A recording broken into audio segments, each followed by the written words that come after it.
तज्जयति परमज्योति समं समस्तैरनन्तपर्यायै दर्पणतलविसक्ता प्रतिफलति पदार्थमालिका यत्र।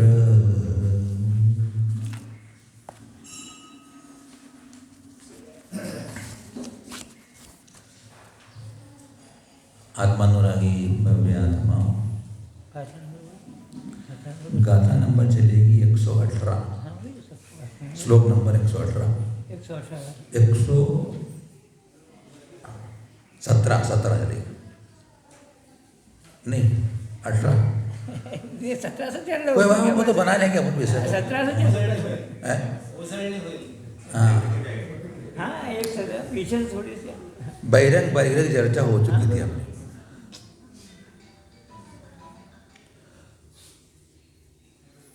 बंधुओं, अपने यहाँ पिछले बहुत दिनों से भगवान महावीर स्वामी की दिव्य देशना से हमें जो प्राप्त हुआ है, ऐसा आत्म कल्याणकारी उपदेश अमरचंद आचार्य देव के द्वारा विरचित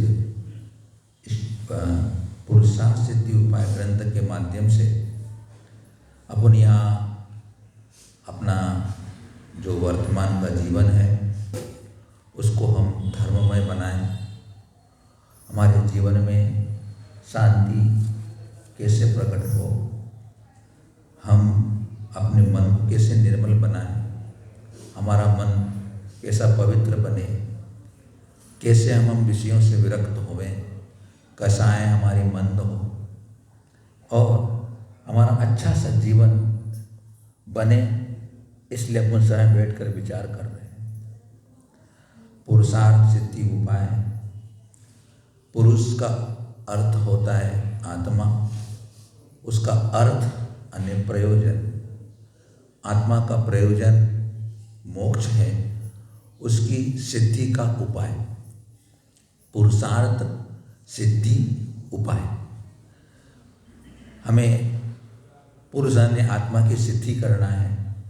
आत्मा की सिद्धि करना मतलब हमें कर्म बंधन से मुक्त होना है, आत्मा की सिद्धि करना है, अर्थात हमें अपने शुद्ध स्वभाव को प्राप्त करना है। उसको प्राप्त करने का उपाय इस ग्रंथ के अंदर है। कर्म से बंधे हैं इसलिए संसार है, और कर्म हमारे ही रागादिक भावों से बंध रहे हैं, और रागादिक भावों से बंधने में हमारे ही परिणाम, हम ही कारण बनते हैं, हम ही अपने स्वभाव को भूल जाते हैं, जो कर्म से मुक्त होने का मार्ग है उसे छोड़ देते हैं। इसलिए अपनी अज्ञानता, अपनी आसक्ति, अपने आप को भूल जाना, ये सब अपनी ही गलती से हम कर्म बंद करते रहते हैं और हमारा संसार बढ़ता रहता है। तो हम इस प्रकार से पुरुषार्थ अब बढ़ाएं, हमारी जो इस प्रकार की लगन और चेतना जगे कि हम अपने परिणामों को संभालते चले जाएं, तो कर्म बंद भी नहीं होगा, पुराने कर्म निकलते भी जाएंगे, निर्द्रा भी होती जाएगी, और हम अपने को सही मार्ग पर चला करके अपने आत्मा को सिद्ध कर सकेंगे।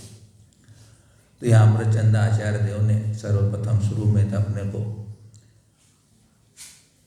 निश्चय और व्यवहार न्याय के जानने वाले आचार्य भगवंत होते हैं, वो वक्ता होते हैं, वही हमें समीचीन मार्ग दिखा सकते हैं। उनके द्वारा जो उपदेश दिया गया है उसे हमें भली प्रकार समझ करके ग्रहण करना। उसके बाद में उन्होंने उस आत्मा की सिद्धि के लिए सम्यक दर्शन, सम्यक ज्ञान और सम्यक चारित्र्य को निमित्त कारण कहा। सम्यक दर्शन की चर्चा अपने सामने की उन्होंने 8 अंगों से सहित हमें तत्वों का संधान करना है, और इन तत्वों के संधान के साथ अपनी निज आत्मा को जो कि उपादेय बनाना है कि मुझे हर स्थिति में, हर समय अपने वीतराग भाव को ध्यान में रखना है कि मेरा स्वभाव तो वीतराग है और मुझे उस वीतराग को संभालते रहना है, और बाह्य में जो कोई भी समागम संयोग मिलते हैं उस समय में शांति और समता रखता चला जाऊं। ये दो बातें मेरे अंदर रहती है कि तत्व का संधान, कि जो देवसात गुरु के संधान के साथ सात तत्वों का संधान के आश्रय और बंध मेरे दुख के कारण है। संवर निजरा मुझे मुक्ति के मार्ग पर ले जाने वाले हैं और मोक्ष मेरे लिए प्राप्तव्य है। इसलिए मुझे अपने को संभालने के लिए, अपने कसायों से बचने के लिए मुझे अपने स्वभाव की, अपने स्वरूप की स्मृति हमेशा रखनी होगी कि मेरा स्वभाव क्या है। मेरा स्वभाव पर को ग्रहण करना नहीं है, पर से सुखी होना मेरा स्वभाव नहीं है। मेरा स्वभाव शांत है, वीतरागमय है। मैं वीतराग का उपासक हूँ, वीतराग भगवान का मैं आराधक हूँ। मैं इसलिए आराधक हूँ कि मैं भी ऐसी वीतरागता पाना चाहता हूँ, क्योंकि सुखी क्यों हुए, अनंत सुखी क्यों हुए, उन्होंने एक वीतरागता का ही सहारा लिया। हमारे को दुख का कारण राग, देश और मोह और कसाएं ही हैं। मूल चीज़ हमें बार बार आचार्य इसी संबंध में बार बार हमें संकेत कर रहे हैं कि तू अपने इन विभाव भावों को संभालता चल, उस समय सावधानी रख, उनमें तीव्रता न आवे और जो आए उसको मैं घटाता चला जाऊं, तो मेरे अंदर आत्मबल बढ़ता चलाएगा। मैं हमेशा सम्यक ज्ञान के साथ रहूँगा, तो मुझे सही बोध मिलता रहेगा, तो अपनी रक्षा हो सकती है। अगर अपने अपने मूल चीज़ को भूल गए, मूल चीज़ को छोड़ दी, तो फिर भटकन शुरू हो जाती है। तो अपना स्वभाव स्मृति बना रहे। वितरागता का मैं उपवास हूँ। वितराग भगवान की वाणी मेरे लिए वितरागमय है और वितरागता मेरे गुरु भी वितरागी हैं, इसलिए मेरे ध्येय वितरागता होगा। सम्यक दर्शन के माध्यम से निज और पर के भेद को अपन को जानकर संधान किया। सम्यक ज्ञान के माध्यम से अपन ने जो शास्त्र हैं उनका समीचीन रूप से अध्ययन करना, उनका संधान करना, जो भगवान की वाणी में आया है उसको भली प्रकार से मनन चिंतन करना। उसके बाद मैंने सम्यक चारित्र्य की चर्चा प्रारंभ की। सम्यक चारित्र्य की उसके अंदर उन्होंने कहा कि अपने अंदर वीतराग भाव का होना ही वास्तव में चारित्र्य है, और वीतराग भाव की प्राप्ति के लिए मुझे 5 पापों को छोड़ना होगा, 5 पापों का त्याग करना होगा। अणुव्रत या महाव्रतों के माध्यम से मैं वीतरागता को, मेरे अपने स्वभाव को मैं प्राप्त कर सकता हूँ। इसलिए मुझे 5 पापों को छोड़ना जरूरी होगा। तो 5 पापों के स्वरूप को बताया हमारे को। हिंसा, झूठ, चोरी, कुशील और परिग्रह की चर्चा चल रही है। और इन सब के बीच में अपन ने इसमें विशेषता देखी कि इन्होंने हिंसा और अहिंसा का बहुत विस्तार से कथन किया है। अमृतचंद आचार्य भगवंत ने 5 पापों के नाम जरूर है, लेकिन सब 5 पापों में से 4 पाप तो हिंसा में ही गर्भित है। और बार बार कह रहे हैं कि अगर तेरे अंदर विभाव आया है, कसाय आई है, आसक्ति आई है, तेरे अंदर दूसरों के बुरे भाव आए, अपध्यान चला है, तो तू अपना ही स्वभाव का घात करके हिंसक हो रहा है। मुझे अपना स्वभाव जो है अहिंसा है, अर्थात सबके प्रति साम्य भाव, सबके प्रति समता का भाव, मैत्री का भाव सब प्राणी मात्र के प्रति मेरा है और सभी जन मेरे समान ही हैं। इसलिए मेरे द्वारा किसी को दुख न पहुँचे, ऐसा भाव अहिंसा का होता है। और मेरे उस भाव को घात करने वाले मिथ्यात्व और अनंतानुबंधी आदि कसाएं, हास्य, रति, शोक, भय, जुगुप्सा, ये मेरे अंदर के विकार भाव ही हिंसा है। अपने को बहुत इस ग्रंथ से ये सीखने को मिला कि बाहर तो अपन बहुत कुछ कर लेते हैं जीवों की रक्षा करने के साथ साथ हमें अंतरंग के भावों की भी रक्षा हो जाती है। संक्लेश परिणाम हमारे बच जाते हैं, संक्लेश से बच जाते हैं, संक्लेश से हम छूटने का काम प्रयत्न करते हैं,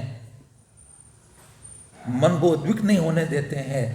तो बंधु वो वास्तव में हमारा पूर्ण धर्म का काम हो जाता है, पूर्णता हो जाती है। तो अंतरंग के भाव संभालना ही अहिंसा है। और उस अहिंसा को संभालने के लिए ही हम चोरी का त्याग करते हैं, झूठ बोलने का त्याग करते हैं और कुशील का त्याग करते हैं और परिग्रह का त्याग कर रहे हैं। अपने को यहाँ बताया है कि अंतरंग परिग्रह और बहिरंग परिग्रह की अपेक्षा से 2 प्रकार का परिग्रह बताया था। अंतरंग में अपने को बताया था कि 116 नंबर में कि मिथ्यात आदि, वेद आदि, हास्य आदि 16 जो कसाय हैं वे सब अंतरंग परिग्रह हैं। और बहिरंग परिग्रह में चेतन अचेतन जो परिग्रह है, स्त्री पुत्र धन धान्य आदि, ये सब बहिरंग परिग्रह हैं। तो उसमें कहा 117 नंबर में कि न एष कदाचि संग सर्वोपि वर्तते हिंसा। सभी जो परिग्रह है किसी भी समय हिंसा को अतिवर्तते न, अर्थात ये कभी भी उसका उल्लंघन नहीं करते। अर्थात बहिरंग परिग्रह है तो हिंसा ही है। अर्थात कोई भी परिग्रह कभी भी हिंसा से रहित नहीं है। बहिरंग परिग्रह हो कि अंतरंग परिग्रह हो तो उसमें हिंसा होती है। अब 118 नंबर में बताएंगे अपने को हिंसा अहिंसा का लक्षण। उभय परिग्रह वर्जन माचार्या सूचयन्त हिंसेति। त्रिविध परिग्रह वहनम हिंसेति जिन प्रवचनज्ञा।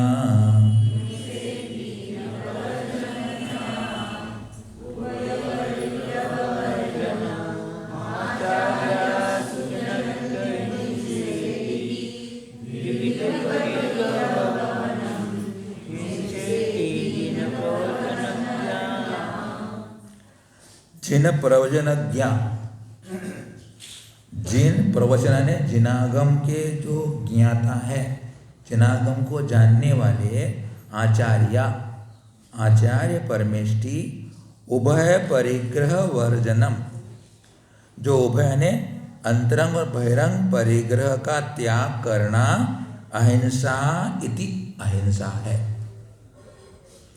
द्विविध परिग्रह वहनम, दोनों प्रकार के परिग्रह को धारण करना हिंसा इति सूचयन्ति, हिंसा है इस प्रकार सूचित कर दे।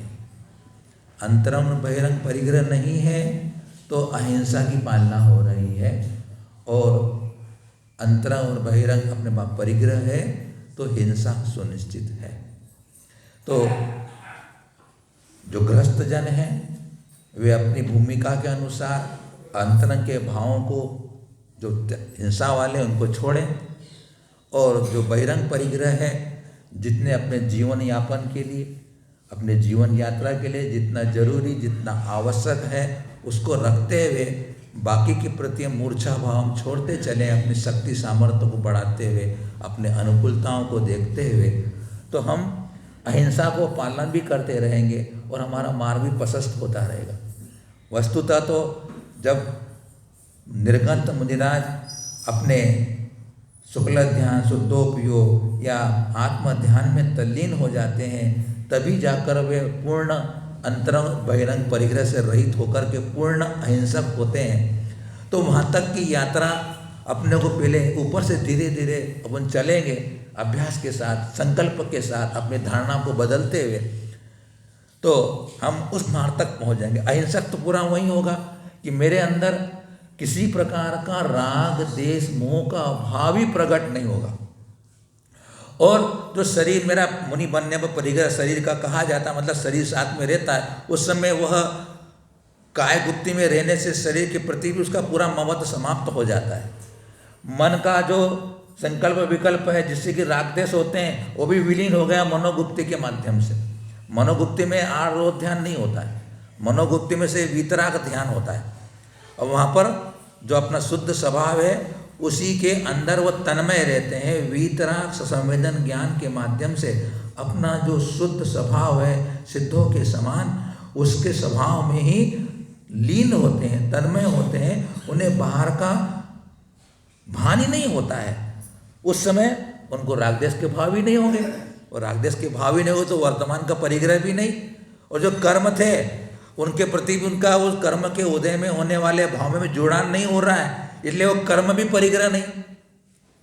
कर्म का उदय आता है अपन जुड़ जाते हैं, शुभ कर्म उदय में आते हैं, अपन हर्षित होते हैं, खुशी मनाते हैं, अच्छा लगता है अपने को। तो अपन ने क्या किया है, उस कर्म के उदय में अपन जुड़ गए, कर्म के उदय में जुड़ गए।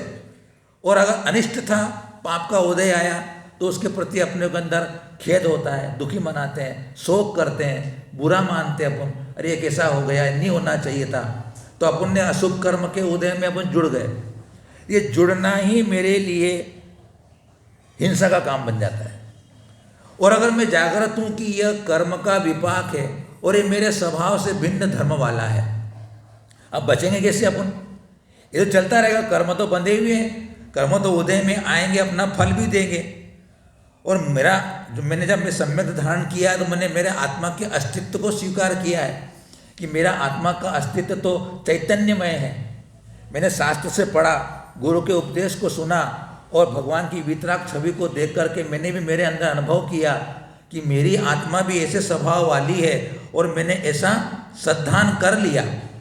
तो मुझे अपने आत्मा का सिद्धांत हुआ कि मेरी आत्मा तो ये कर्म के फल रूप जो स्वभाव है उससे भिन्न स्वभाव वाली है।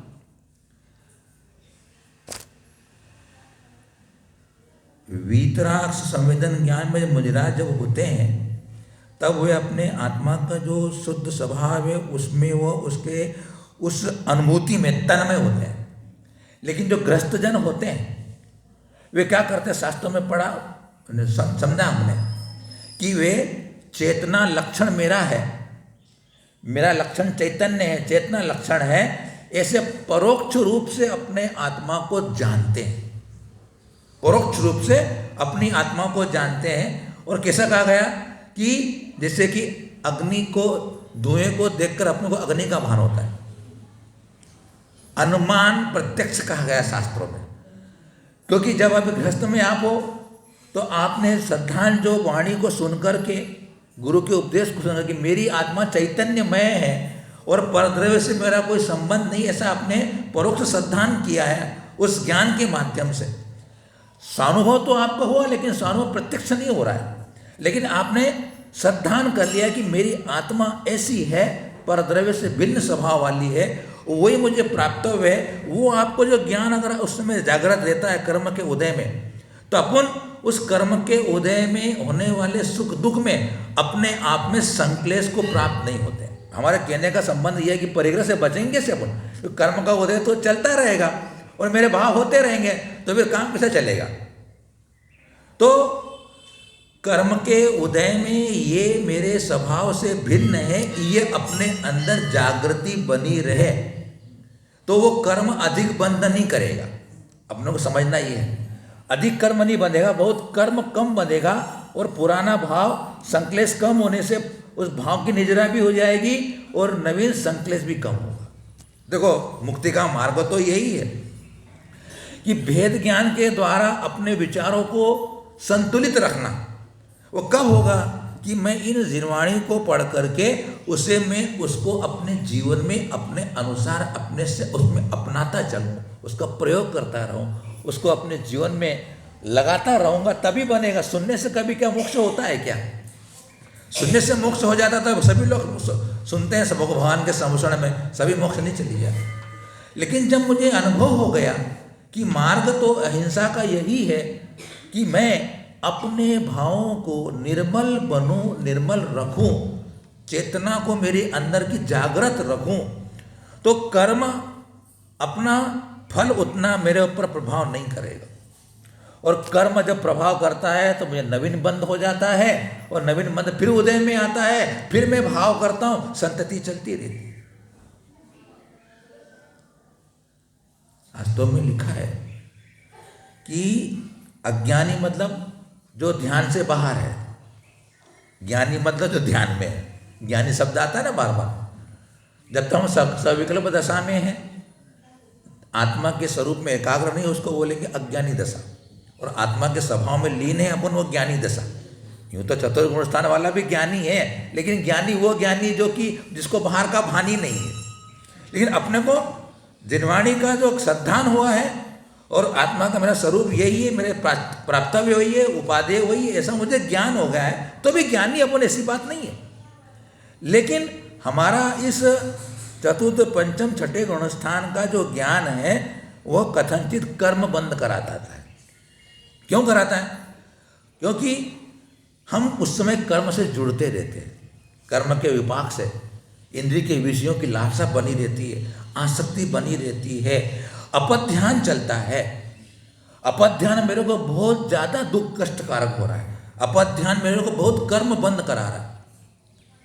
न जाने बैठे बैठे न जाने कहाँ कहाँ के विकल्प, किसी के अच्छे के बुरे के, इसको ऐसा कर लूँगा ऐसा करूँगा, और कितने विकल्प अपने बिना प्रयोजन हो जाते हैं। क्यों हो जाते हैं? क्योंकि अपने अपने मन को उसमें जोड़ने की हमेशा आदत बना रखी है। बाहर के विषयों में, परिग्रह में, पापों में, अपने अहंकार की पुष्टि में, अपने मान सम्मान में, इनमें ही अपने उसको जोड़ रखा है। तो बार बार स्वाध्याय करते करते ही अपने मन में नए फिर कहाँ विकल्प आ जाते हैं। तो उनसे बचने के लिए हम क्या कर रहा है, कहाँ जा रहा है, ऐसा करके फिर तू कर्म बंद कर रहा है स्वाध्याय करते हुए। क्या तुझे कर्म बंद से भय नहीं, फिर वापस संसार में गिरना है क्या तुझे? उस समय अपने को संबोधन करेंगे और यह मेरे लिए दुखदायी है, इसी कारण मैं दुर्गति में जाता हूँ, संसार भ्रमण करता हूँ, ऐसा मैं उसको अपने को संबोधन करता हूँ।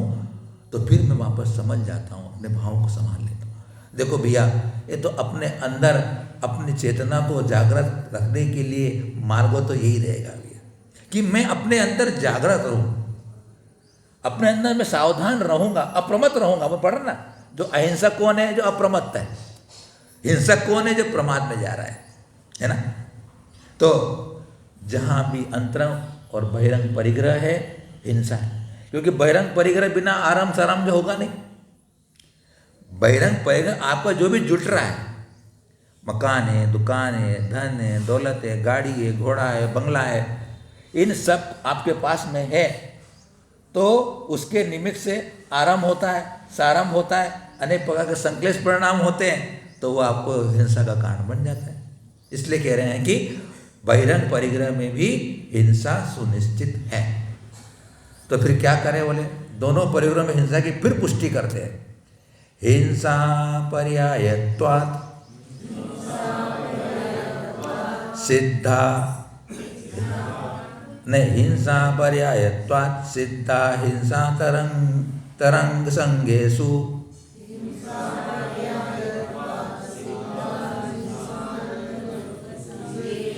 बहिरंगेषु नियतं प्रयातु मूर्छैव हिंसात्वम्।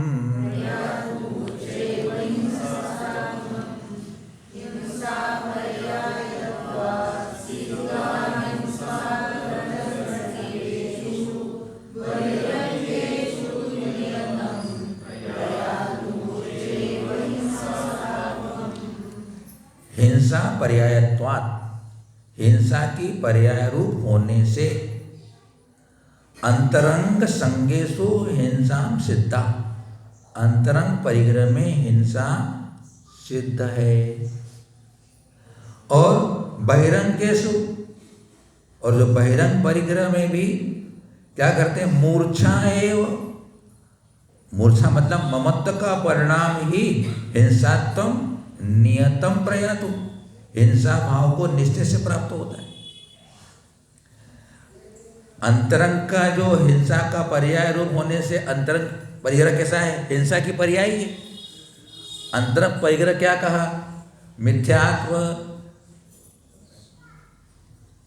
क्रोध, मान, माया, लोभ, અને अपन केले कसाय केले सामान्य से हास्य, रति, अरति, शोक, भय, जुगुप्सा, स्त्री वेद, पुरुष वेद, नपुंसक वेद, ये सब क्या है? अंतरंग परिग्रह है। अरे आत्मा के विकार भाव, या अपन के लिए मिथ्यात, अवरति, कसाय और योग, ये भी एक प्रकार का परिग्रह सामान्य कर लेंगे अपन। तो ये अगर है तो हिंसा हमने हो रही है। हिंसा मतलब किसी जीव को नहीं मार रहे हैं, अपने विभावों के कारण अपना स्वभाव घाता जा रहा है, वही हमारी हिंसा हो रही है। तो वो तो अंतरंग हिंसा, तो हिंसा सिद्ध ही है, अंतरंग परिग्रह तो हिंसा सिद्ध ही है। लेकिन बहिरंग परिग्रह में जो ममत्व परिणाम हो जाता है तो हिंसा हो जाती है। यह मेरा है। ममत्व परिणाम क्या हुआ? ये परद्रव्य अपना होता है, वो परद्रव्य के प्रति ये मेरे पने का जो भाव आ जाता है वह हिंसा का कारण बन जाता है। इसलिए जब बहिरंग परिग्रह होगा तो हिंसा होगी हो।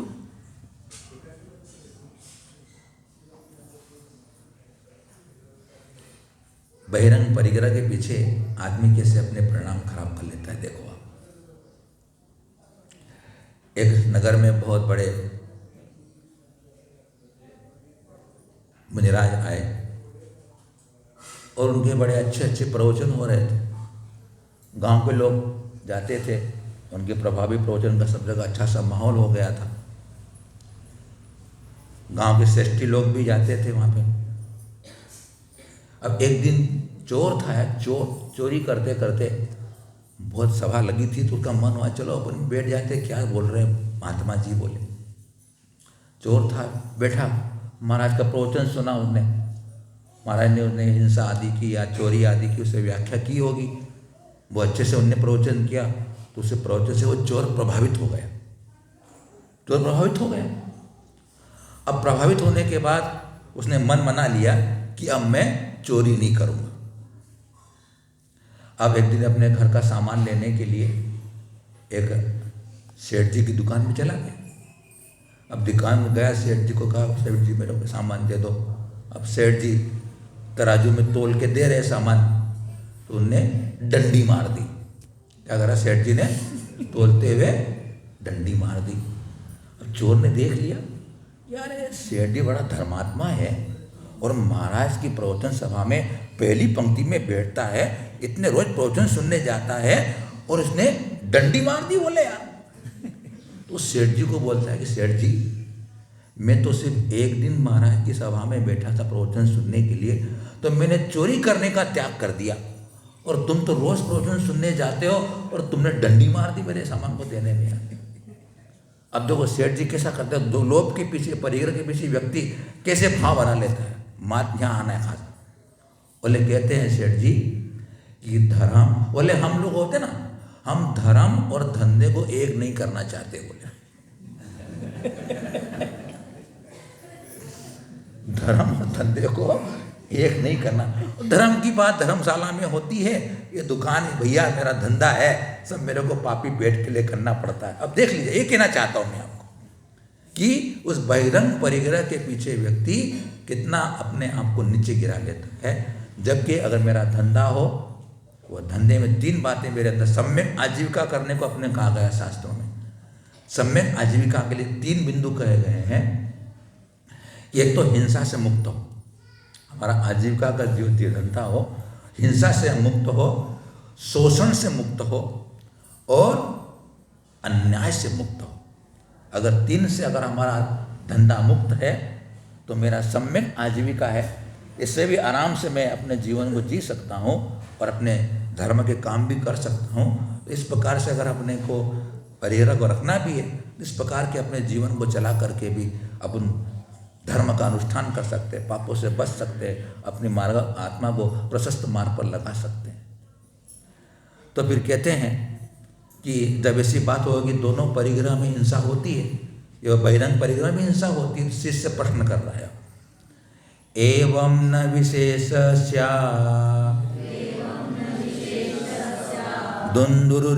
दुंदुरिपु हरिण शावकादीनां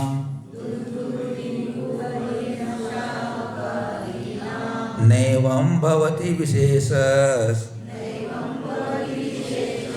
तेषां मूर्छा विशेषेण।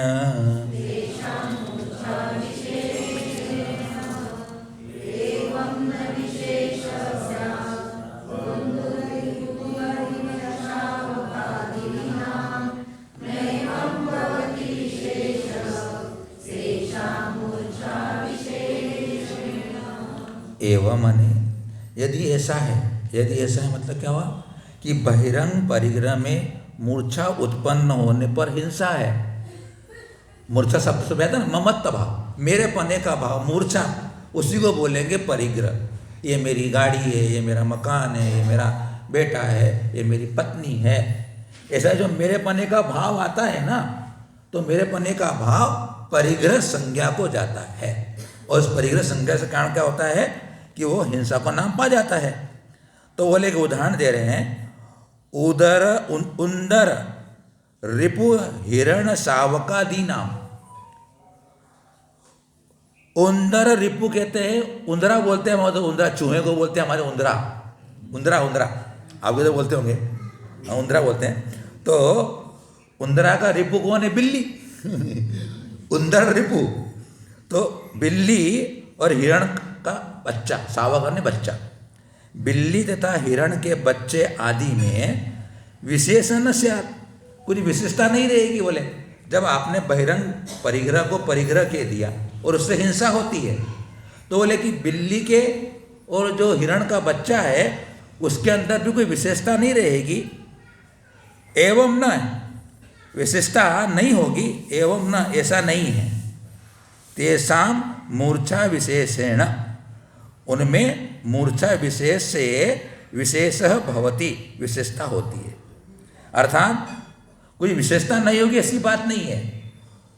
बिल्ली के परिग्रह में और हिरण के बच्चे के परिग्रह में, दोनों के परिग्रह भाव में यानी मूर्छा भाव में विशेषता रही।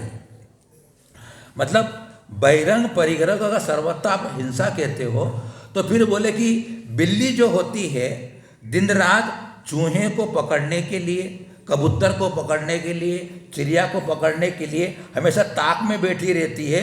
उसके तीव्र भाव होते हैं, तीव्र कषाय का परिणाम होता है उसको खाने के लिए, उसका भक्षण करने के लिए।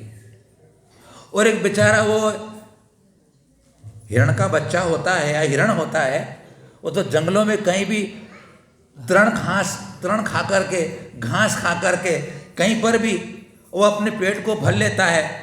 उसके अंदर ये नहीं आता है यहाँ बहुत सारी घास है तो मैं इकट्ठा करके मुंह में भर के ले चलूँ और वहाँ बैठ के खा लूँगा, वो कभी नहीं ऐसा करता है। बोले मेरे को कहीं भी मिल जाती घास तो उसके उस घास खाने के परिणाम के प्रति मूर्छा कम है, और बिल्ली के उस चूहे को पकड़ने के अंदर मूर्छा अधिक है। इसलिए बहिरंग में उन दोनों के भोजन करने के पदार्थ के प्रति ममत्व बुद्धि, मूर्छा बुद्धि, हिंसा भाव के कम होने से बहिरंग परिग्रह से भी हिंसा में विशेषता आएगी। इस श्लोक का अर्थ समझ में आया ना? मतलब क्या हुआ, जितना ज्यादा परिग्रह हो इतना ज्यादा हिंसक, और जिसके पास कम परिग्रह होता कम हिंसक। भाव तो यह आया कि नहीं आया? भाव तो उतना आया कि जिसके पास ज्यादा परिग्रह होगा उसको उतनी ज्यादा मूर्छा होगी कि नहीं होगी?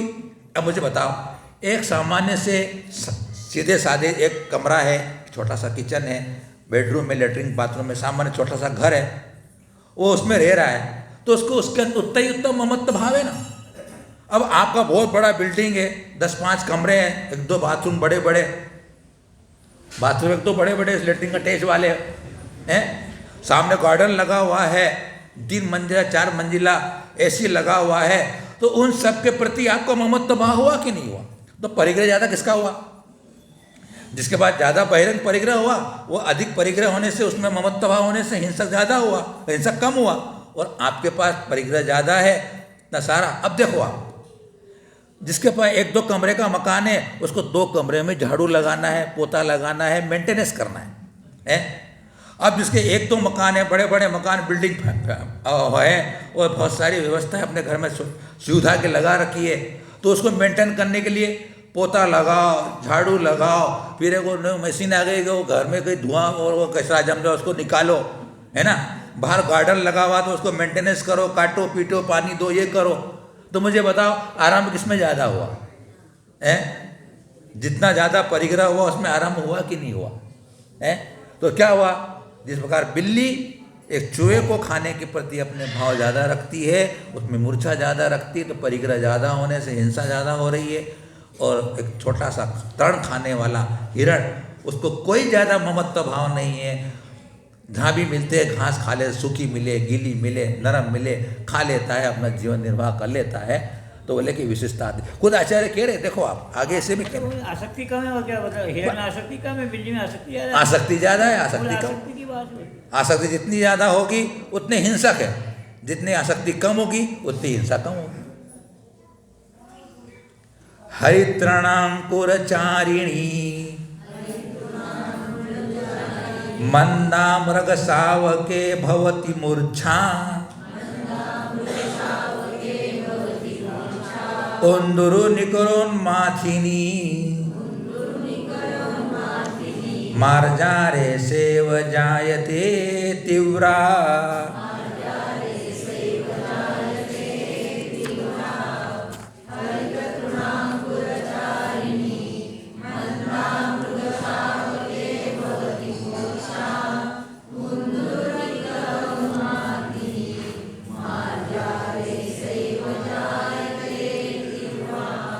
हरि तृणांकुर चारिणी, हरी घास के अंकुर को खाने वाले मृग सावके हिरण के बच्चे में मूर्छा मंदा भवती, मंद होती है। खुद आचार्य भगवत कह रहे, साएव वही मूर्छा उंदर निकरोन माथिनी, चूह निकर कहते समूह को, उंदर यानी चूहा, चूहे के समूह को मथानी यानी उन्मथन यानी मारने वाले, उन्मथन करने वाले, मारने वाले के ऐसे मार जा रहे बिलाव में तीव्रा जाए थे, तीव्र होती, बिल्ली के अंदर जो होती है वह तीव्रता होती है और तृण खाने वाले में वह मूर्छा कम होती है, इसमें संक्लेश कम होता है उसको। जितना संक्लेश ज़्यादा उतने मेरी हिंसा है, उतना मेरे को पाप बंध अधिक तीव्र होगा, जितना संक्लेश कम होगा उतना पाप कम बंद होगा मेरा।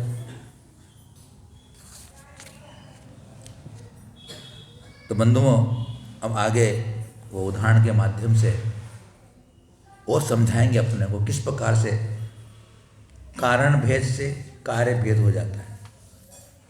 कारण अलग अलग है बिल्ली का और उसका, कारण के भेद से कार्य में अंतर हो जाता है। उसकी बात को आगे कल पे अपने को चर्चा करेंगे।